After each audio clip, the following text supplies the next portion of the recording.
સાવલીમાં 12મા આંતરરાષ્ટ્રીય યોગ દિવસની ઉજવણી. સાવલી તાલુકામાં 12મા આંતરરાષ્ટ્રીય યોગ દિવસની ઉત્સાહભેર ઉજવણી કરવામાં આવી હતી.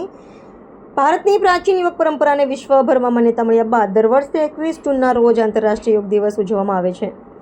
યોગ માત્ર આધ્યાત્મિક સાધના જ નહીં પરંતુ શારીરિક, માનસિક અને ભાવનાત્મક સ્વાસ્થ્ય માટે પણ અત્યંત ઉપયોગી માનવામાં આવે છે. સાવલીના કેજી કેમ્પસ ખાતે યોજાયેલા મુખ્ય કાર્યક્રમમાં પ્રાંત કચેરી, મામલતદાર કચેરીના પ્રતિનિધિઓ, શિક્ષકો તથા મોટી સંખ્યામાં વિદ્યાર્થીઓએ ભાગ લીધો હતો. ઉપસ્થિતોએ વિવિધ યોગાસનો અને પ્રાણાયામ કરીને યોગના આરોગ્યલક્ષી ફાયદાઓ વિશે માહિતી મેળવી હતી. આ પ્રસંગે યોગ દ્વારા સ્વસ્થ જીવનશૈલી અપનાવવાનો સંદેશ આપવામાં આવ્યો હતો. આયુર્વેદ અને યોગના મહત્વને સમજાવતા વક્તાઓએ જણાવ્યું હતું કે નિયમિત યોગાભ્યાસ અનેક રોગોથી બચાવે છે અને જીવનમાં સકારાત્મકતા લાવે છે. સાવલી નગરપાલિકા દ્વારા પણ સાવલી હાઈસ્કૂલ ખાતે યોગ દિવસની ઉજવણી કરવામાં આવી હતી. ઉપરાંત તાલુકાની વિવિધ શૈક્ષણિક અને સામાજિક સંસ્થાઓ પણ યોગ શિબિરો અને યોગાસનો કાર્યક્રમમાં જોડાઈ હતી. યોગ દિવસની ઉજવણી દરમિયાન વિદ્યાર્થીઓ, શિક્ષકો, સરકારી અધિકારીઓ અને નાગરિકોએ ઉત્સાહપૂર્વક ભાગ લઈ યોગને દૈનિક જીવનનો ભાગ બનાવવાનો સંકલ્પ વ્યક્ત કર્યો હતો. આંતરરાષ્ટ્રીય યોગ દિવસની સૌને શુભેચ્છાઓ.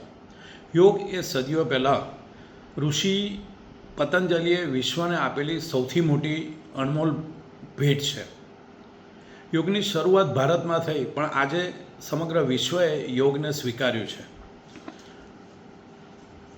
આજે યોગને વિશ્વવ્યાપી બનાવવા માટે ભારતના વડાપ્રધાન શ્રી નરેન્દ્રભાઈ મોદી સાહેબને સો સલામ.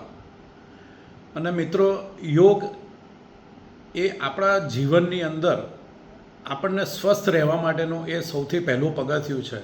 અને એટલા માટે જ કહેવાયું છે કે યોગ ભગાવે રોગ, અને યોગ દ્વારા આપણે બિલકુલ સ્વસ્થ રહી શકીએ છીએ.